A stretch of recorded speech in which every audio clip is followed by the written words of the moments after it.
Welcome to the Old Time Radio Westerns. I'm your host, Andrew Rhines, and before we get into this episode, I wanted to do a little PSA and remind you that I put out multiple shows a week of Old Time Radio Westerns. You can check them out by going to otrwesterns.com or looking up OTR Westerns on your podcast application of choice.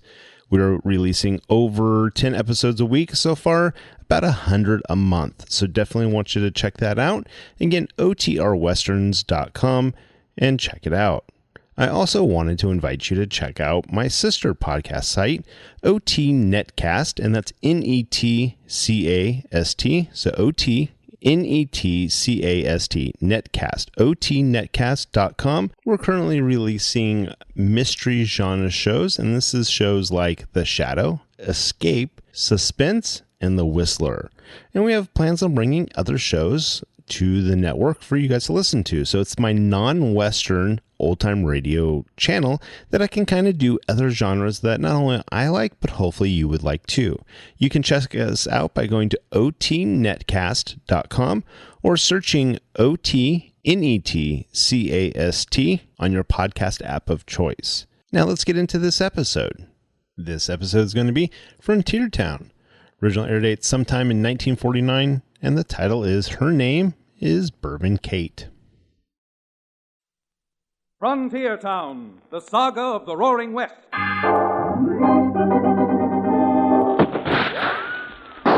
Frontier Town. El Paso, Cheyenne, Calgary, Tombstone. Frontier Town.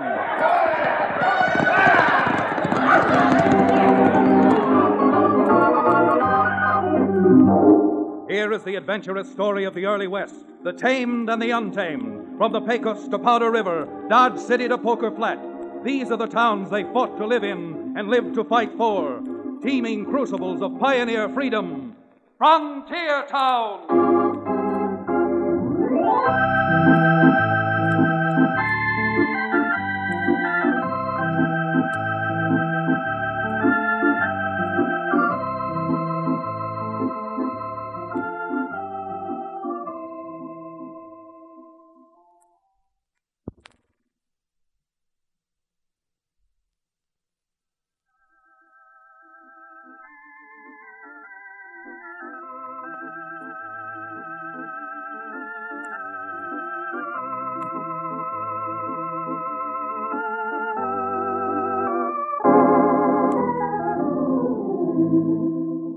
Howdy. Would you like to spend a few minutes listening to a frontier town lawyer? Because that's what I am. And Chad Remington is who I am. Attorney and sort of all-around general troubleshooter for Dos Rios and our surrounding territory. Now, when I say troubleshooter, I guess I mean it in more ways than the term is generally used. Because down our way, and with the kind of people we have, the term troubleshooter gets the emphasis on both words. Yep, there's a heap of trouble out on the frontier and a lot of shooting, too. Now, let's take last winter, for example. It had been an especially severe winter, colder than usual, with almost constant snows. Snows so deep and heavy that even the winter range was useless. Cattle froze, starved, and died right and left. Well, it was late in February up in the little mountain town appropriately named Headstone. The principal business building in Headstone is a long, narrow room operated as a cafe or saloon and run by a strange, hard-faced woman called Bourbon Kate. Her real name, or the rest of it, I guess no one ever knew. Well, this particular night was a blustery one. Kate's saloon was empty for a change, and Kate stood behind the bar cleaning up and polishing glasses. And suddenly the door opened and... Well, Sheriff, evening. Evening, Kate, evening. Guess this is about the worst night of the whole winter. Wouldn't surprise me none if there won't be a head of cattle left up here after this storm is over. I get you something? Yeah, I guess so. The usual. And Kate... yeah, Sheriff? Make it 4 fingers this time. You bet. Man needs something to keep his insides from freezing. Here. Listen to that. Don't know what's going to come of the cattleman now. A blade of grass for feed is worth more than a porterhouse steak.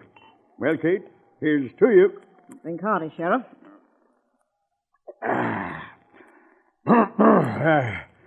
Worst part of it is there ain't a man among a lot of them that's got money enough to buy even a hatful of feed. Another one, Sheriff? Yeah, thanks, Kate. Don't mind if I do. Yes, sir. Rate we're going up here, Headstone would like to become a ghost town now. With the bank shaky like it is, where can the ranchers get help? Wouldn't surprise me none if the bank closed its doors before the month's over. Sheriff, I tell you, we ought to... Hey, looks like you got one customer, Kate. Yeah, what a night. Yeah, snow's clear up the treetops some places. Yeah, bad one for sure. Yeah. Kate, if you don't mind, I'm going to sit down over there by the stove. Not at all. Make yourself to home. Now, mister, something I can do for you?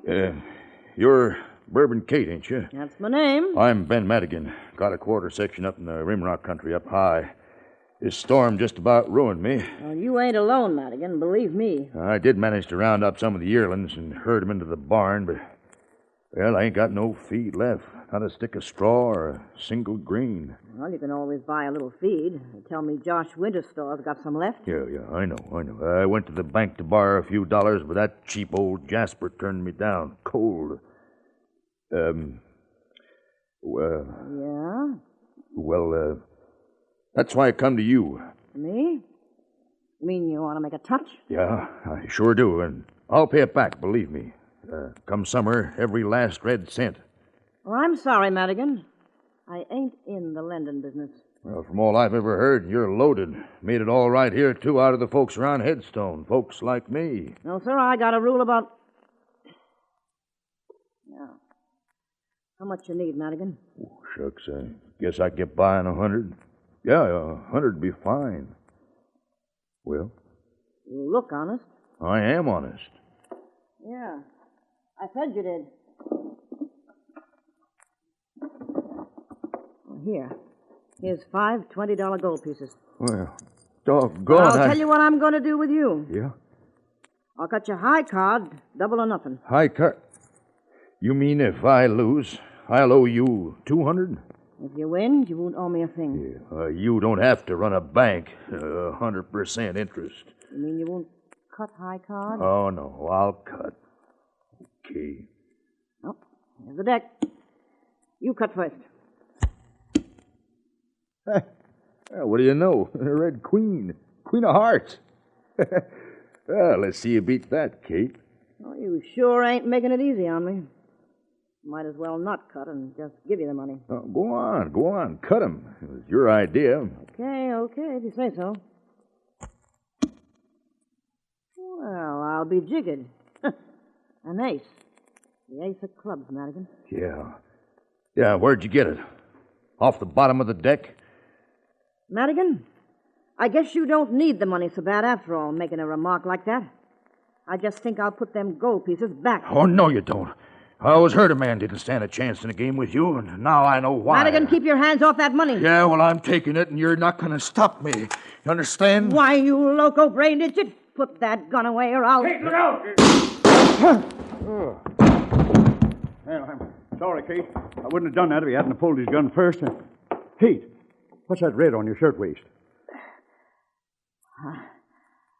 Couldn't you see I was just trying to make him a present of that money? And... Why, that varmint plugged you after all.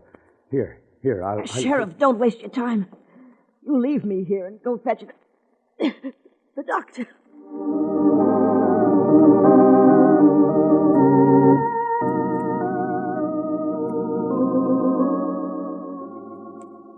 Ben Madigan was killed, all right.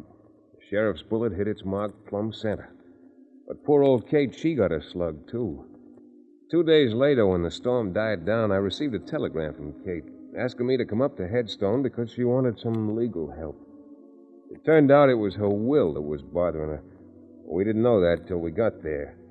That is, by we, I mean my landlord and sidekick, Cherokee O'Bannon, the former medicine man who now runs a livery stable over which I have my shabby little legal office. Well, we wasted no time going to Kate's and seeing her. She looked tired, awful tired, and mighty old as she lay there, her face gray as ashes against the clean white pillowcase. Fellas, It was mighty nice of you to come, particularly in this kind of weather. Ma'am, I'd like you to know that we have weather down in our part of the country, too. But for a woman whose name is Bourbon Kate, I'd walk halfway around the world and snow up to my eyebrows. Cherokee sure talks a tough game of two-fisted drinking, doesn't he, Kate? I've known the old fraud since he peddled his genuine Cherokee Indian rattlesnake oil. And even when I was giving him drinks on the house, he'd never take more than one. Well, let's talk about you for a while, Kate. Doctor says you're going to be all right. Yeah, that's what the doctor says. He's a good man. Once saved me from nasty snake bite without the use of the usual remedy. Well, a doctor who can do that with you, Cherokee, must be a miracle man. Well, we'll see if the doctor's right this spring. If I'm still kicking around this spring. Oh, you'll be here longer than I will. Now, what's on your mind? Chad, I ain't been no angel, you know. I danced in Rio and worked saloons in Sydney, and a girly chorus and shows out of New York. Well, that's nothing to be ashamed of, ma'am. Besides, you've accumulated a lot of the lovely green folding stuff. I've made money and I've spent money. But my life ain't never amounted to very much. Never done anything folks call constructive. Hey, what are you talking about?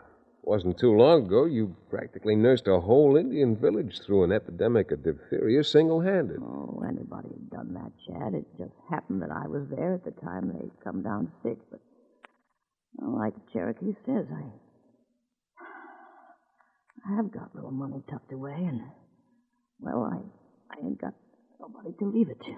Well, now, if you're looking for someone to leave it to... Kate, don't I remember hearing my dad tell me that you used to be married? Sure.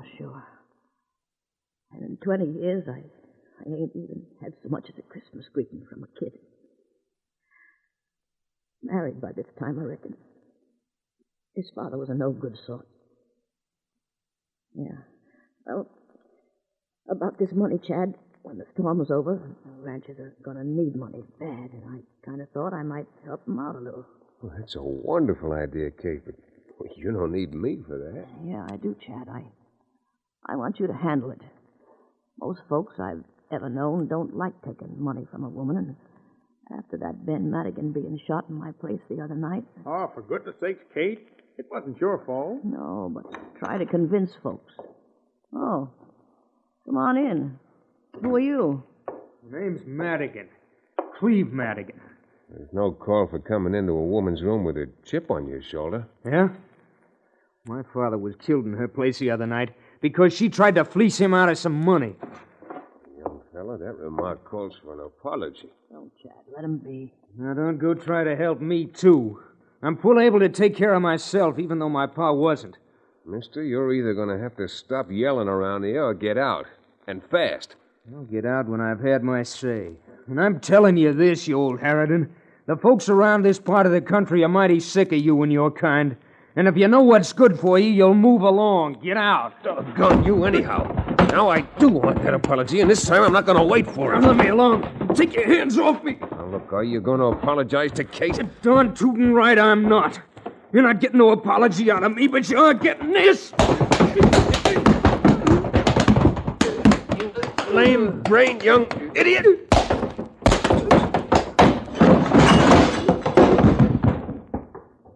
Chad, you put that young pup to sleep for the rest of the winter. Chad, you shouldn't have done that. You shouldn't have done that. After the way he talked to you and about you? The boy was upset. He's upset right now after what Chad just did to him. Chad, that money I was talking about. Yeah? Because that Madigan boy's father was killed in my place. I want to see that the Madigan family gets help. Every bit of help. And with every last penny I got. Oh, but Kate, don't You're my lawyer, Chad, and as my lawyer, I'm giving you my orders. That Madigan family is going to get all the help money can buy.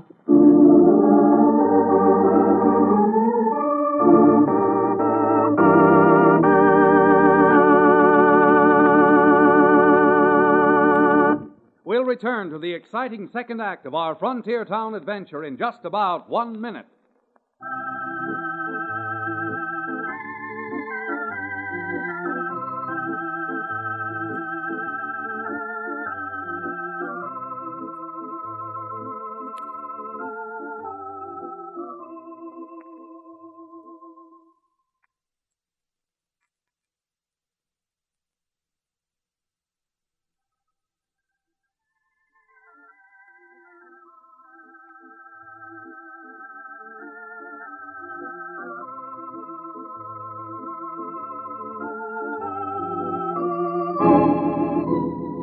And now, Frontier Town.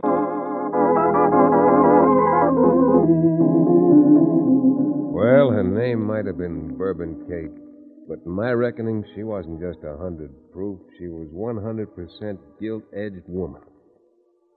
With a heart truly as big as the proverbial whole outdoors.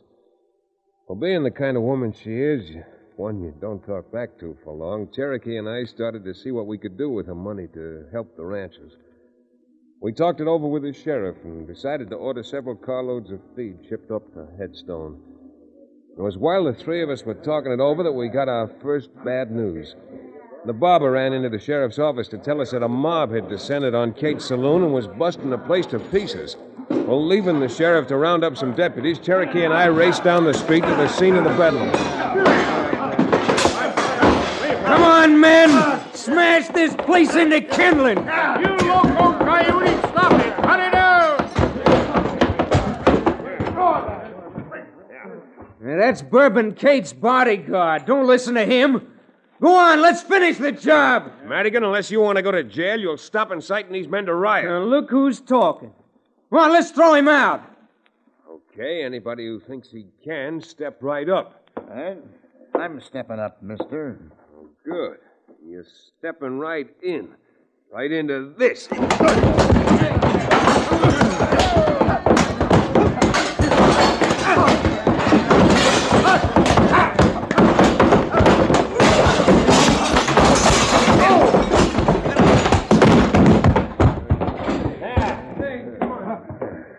Just in time, Chad. Here comes the sheriff and his deputy. Here, every darn one of you. You're under arrest. If you know what's good for you, you'll come along peaceable. My men have got orders to shoot, to kill.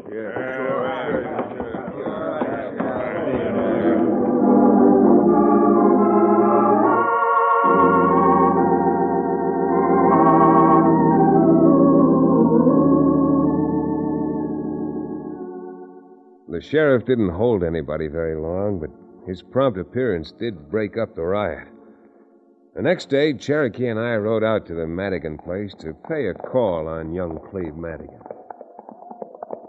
Whoa there, boy.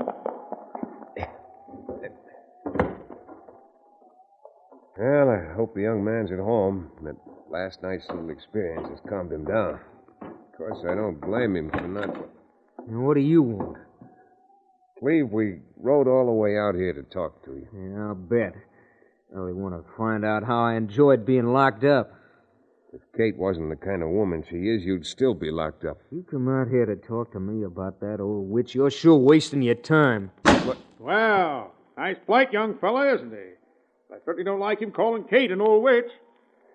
Cherokee, the sad part of it is that someday, pretty soon, he's going to swallow those words. Just hope he doesn't choke on them. Come on. Best place for us is back at the sheriff's office.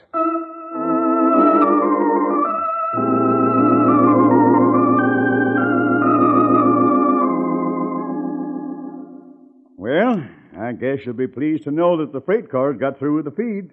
Pulled in while you were gone this afternoon. They're down to the siding. That's certainly a relief. Oh, by the way, how's Kate? Have you heard, Sheriff? Well, I talked with old Sawbones a while back.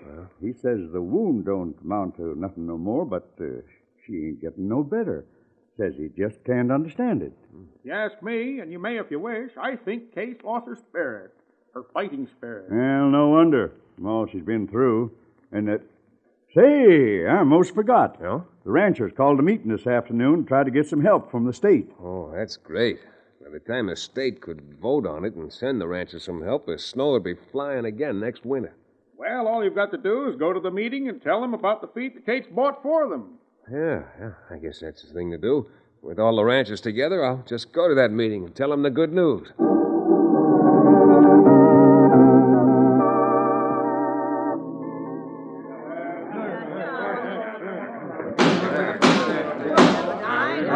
All right, folks. Quiet down now. Neighbors, I telegraphed a fella I know in the state senate. He says the state will be glad to help, but they can't appropriate no money until the next regular session. Excuse me, but may I say a word? Why, sure you... Say, you got a nerve coming to our meeting after what you pulled the other night. Now, look, you're in trouble, all of you. I think a mighty good slogan for this meeting might be, let bygones be bygones. Let him talk, Rod. He's so full of hot air, if he talks long enough, he may melt off all the snow and we'll get some grass around here again. Cleve, that isn't a bad joke. I'm going to accept it as a joke. But I came to this meeting to tell you that at the Junction siding outside of town, there are 5 cars of feed. Sure, there are 5 cars of feed. And from what I hear, the feed was bought by Bourbon Kate and brought up here. And she's going to try to charge you $70 a ton. Now, wait a minute, Cleve. Oh, you're talking like a wild man. Are you trying to tell me that Bourbon Kate doesn't own that feed? No, I'm not, but you... If she thinks she's going to squeeze blood money out of us, she's better off dead. And for one, I'm in favor of going down to the siding and putting a torch to those cars, just to show her what we think of. 8 a.m. in the morning. What's got to you, men? Haven't you got any... Come on, men. At least we'll be warm around here for a while. Get some pitch torches and let's be getting down to the railroad track.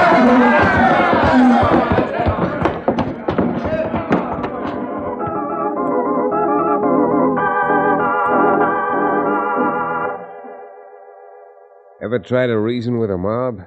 I'm here to tell you it just can't be done. Neither the sheriff nor Cherokee nor I had any influence with them.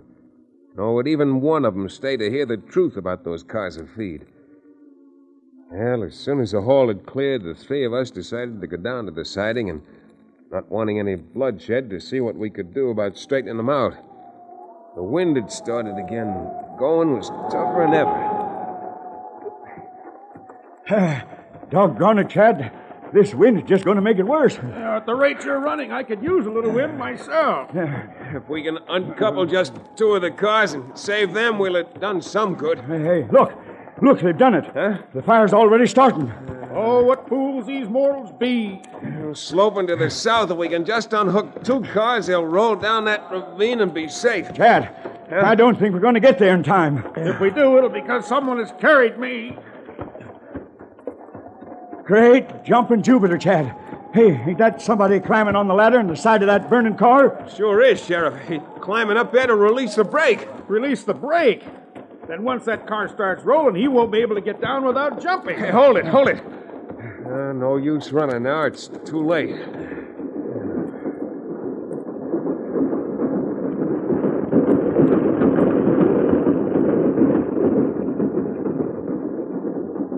Hey, am I seeing things, or did you see what I saw?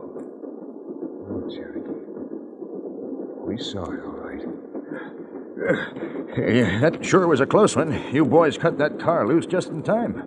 We didn't cut it loose. We didn't get here in time. Well, then who was it? That was Bourbon Kate who done it, Broderick. Yeah. And there she goes riding that boxcar, probably to her death. Look at her roll. Not a good looking at that car does, because it ain't never going to make that curve. Merciful Providence, the car's tipping. It's going over now.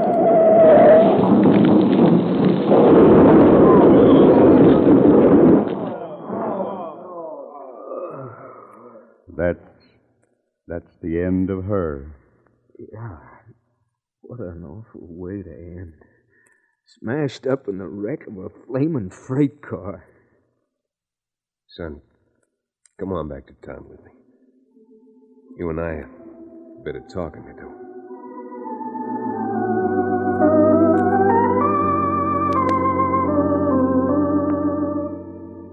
All the fight was gone out of Cleve Madigan, so he came along quietly and chastened. I thought the best place to talk to him would be in the room where Bourbon Kate had lived, so the 4 of us headed for there. I don't mind going with you, but what's the idea of taking me up to her place? Cleve, there's a letter here that I want to turn over to you. Wait. I'll open the door. See, as sick as she was, I'll never know how she managed to get out of the bed and down to... Chad. It just can't be. Crazy or something? I know I saw her riding on top of that freight car. all saw, Cleve, but still there she is, right in her bed.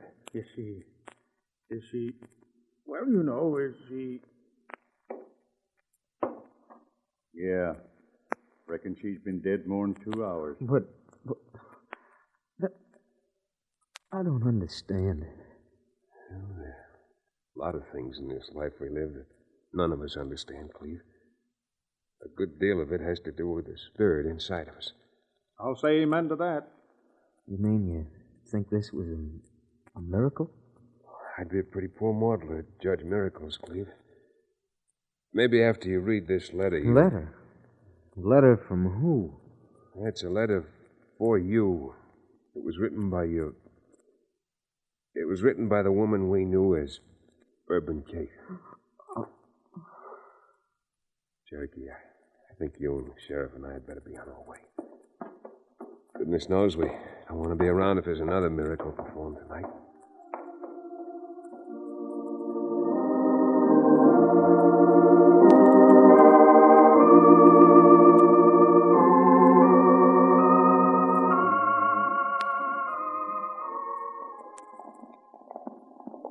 For the life of me, Chad, I still can't understand it.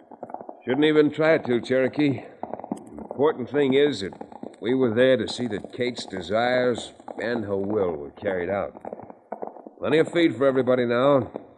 And I imagine Cleve Madigan won't judge folks quite so harshly again. Every time I think of her, I get a lump in my throat. That might be a good thing for you, Cherokee. It may stop you from pouring things down your throat that you'd be better off not having. And look, if you don't mind now, I don't feel much like talking. Let's just rattle up these ponies and get on home. Come on. Come on there, you. Start moving.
Frontier Town, starring Tex Chandler, is a Bruce Ells production.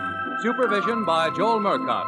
Story and direction by Paul Franklin. Music written and played by Ivan Ditmars. Be sure to be with us again same time next week for another fine action-adventure story with your favorite young Western star, Tex Chandler. And now this is Bill Foreman telling you that Frontier Town came to you from Hollywood.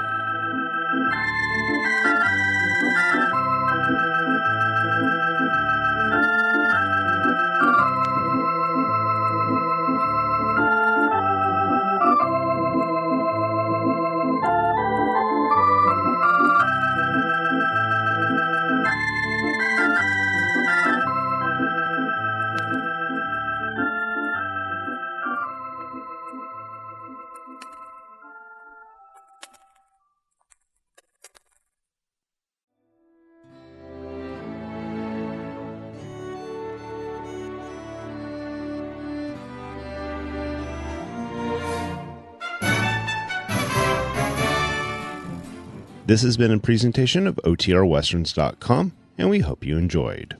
Please take some time to like and rate our shows in your favorite podcast application.